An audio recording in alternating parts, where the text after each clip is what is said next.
Jordan Else here for talkSPORT MMA. Today I'm delighted to be joined by Phil DeFries. How's it going, mate? Good, all good. Brilliant. Well, first things first, congrats on your recent win. I know it's been just over a month now since you decisioned Augusto Sakai. Going back to that fight, you've had a bit of time to rest, recover, and kind of assess what you make of it. Oh, I don't. He fought a good fight to kind of spoil what I was doing. He did this low split against the cage, and I've never seen it before. I actually didn't know how to beat it. This low split thing, like none of my takedowns worked. But I was a top team for a while, so they've obviously known how to kind of prepare to beat me, So, but I should have stood off him a bit and struck a bit more. I think I could have knocked him out.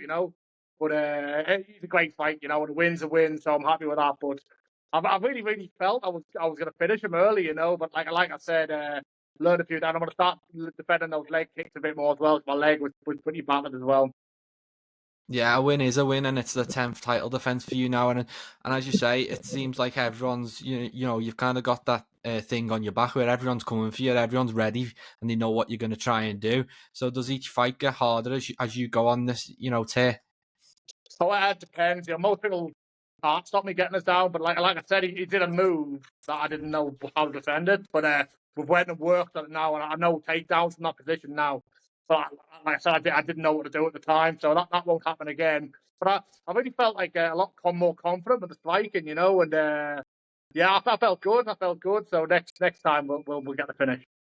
Still learning all these years later, and someone like Augusto is from an outside perspective for me as a fan, he's a good measuring stick because he's recently just come from the UFC. He was knocking around the rankings, and for you, is that a good gauge? Because I think sometimes when you are not in the UFC, it's hard to assess where you might land in that division. Well, I definitely think I'd be top 5 in the UFC. I mean, Sakai was top 10 at one point, like a year before he came over here, and he left the UFC by choice as well.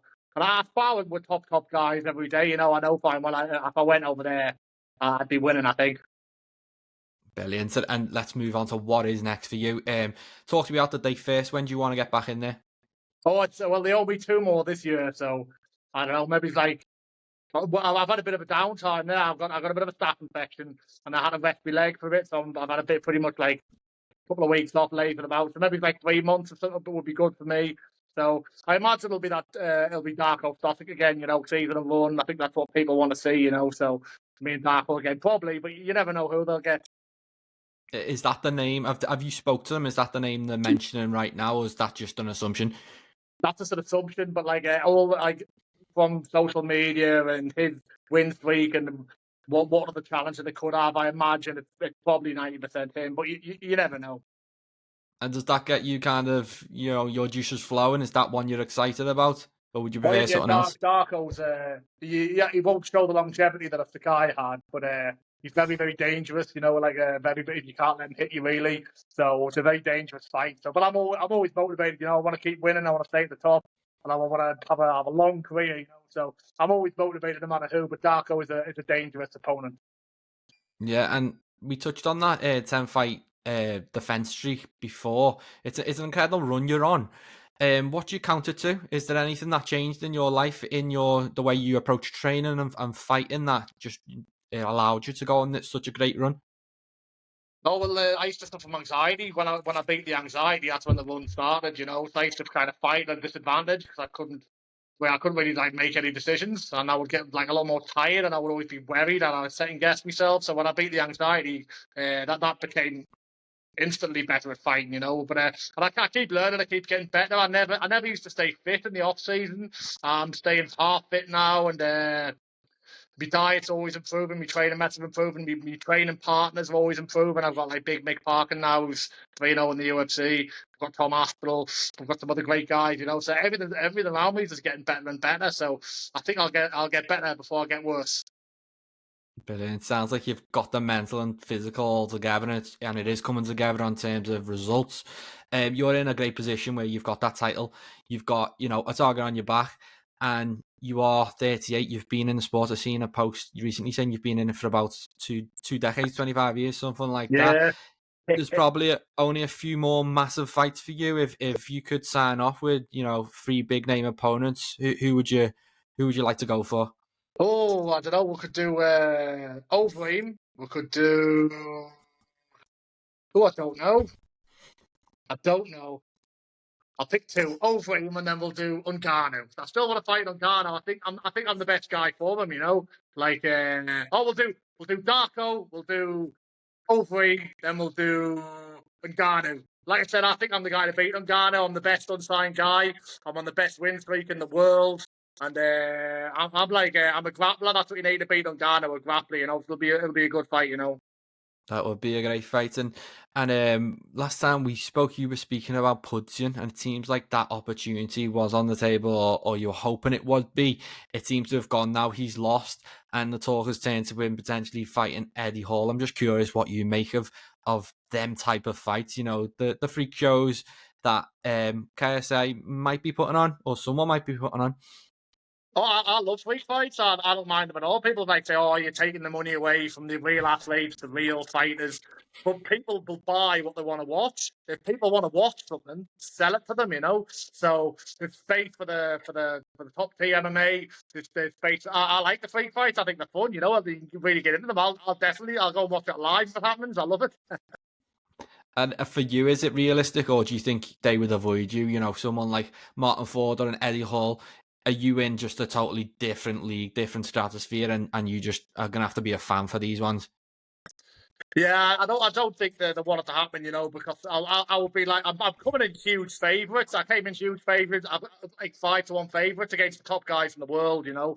I think would rather get a person with more of a name, more of a social media follower, and a more winnable win for Pudgy, you know. But you never know. I'd still love to do it, but I don't know. But we could maybe do like a mixed rules bout. I could do like a boxing bout with him, or something like that, you know, or like K1 or something like that, where the grappling wouldn't be an issue, so it'd be a more entertaining, fairer fight, you know.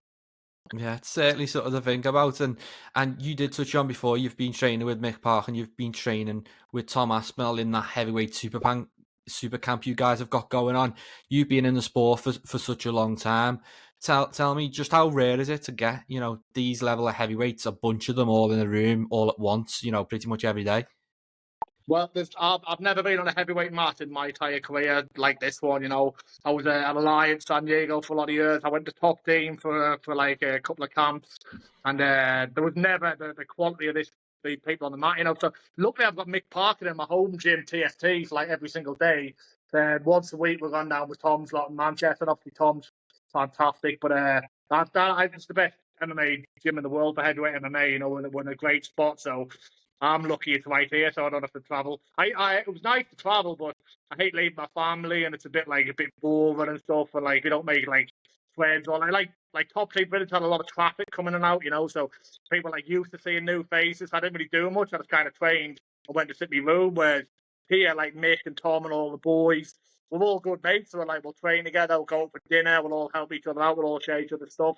It's a good bond. We've got good camaraderie, you know. I like it a lot. Yeah, I was speaking to Francis Ngannou's coach Eric Nictus the other day, and he was basically just agreeing with envy about the fact that you guys are able to have such an amount of great talented heavyweights on the mat at once. He says Francis is lucky to get 3 or 4 in the room on one specific day. So in terms of yourself and your game, how is it benefiting you? You know, sharing the mat and the rounds with these guys, week in week out. Oh, it's great. I mean, like, you need to be consistently putting in hard work with good people. That's how you learn, you know. If your weaknesses are not getting exploited, you're not going to improve as a fighter, you know. But it's very hard to do as a heavyweight because pretty much they're all crap, pretty much. And they're quite a bunch of big softies, you know. Like, as a heavyweight, you do quite well for yourself. You train them in middleweights, you train them with other crap heavyweights, and you think you're pretty good. And then you get them room where people are good and you get your ass kicked. And a lot of them just cry and don't come back, you know, and go back to the little pond. It's a weak division, but like, we're a lot of softies in it. But when you get a few good guys together who are strong and good and don't mind getting beat on certain days, you know, yeah, that's how you get better. That's how you grow. You know, there's no growth in comfort, so to say. Yeah, and how is the training in terms of, protecting yourself, protecting Tom, who's got a big fight coming up? We all know heavyweight MMA, you zig when you should have zagged. It could be the end of the night. So when you're trading blows in sparring, in the gym every day, Is it about pulling the shots? Is it about, going 50% instead of 100%? How does that type of thing work? Well, like when I was younger, if someone wanted a war, I would war with them every single day. Now I go pretty nice, but still put the shots in. I still go decently hard, but if I hurt somebody, I'll let them off.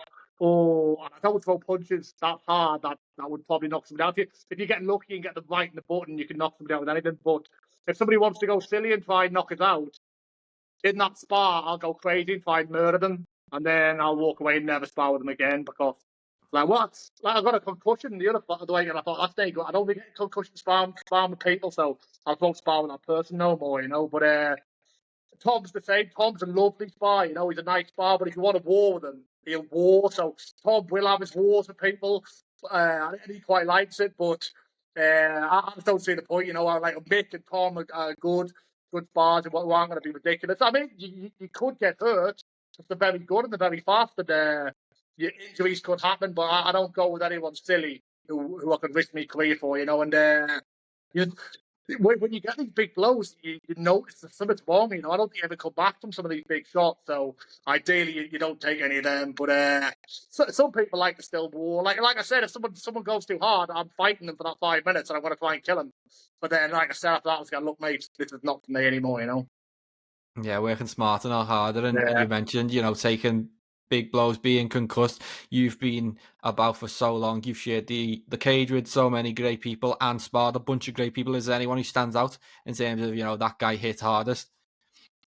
Yeah, I mean, just Afton knocked me out in the gym before, and he was a difficult very.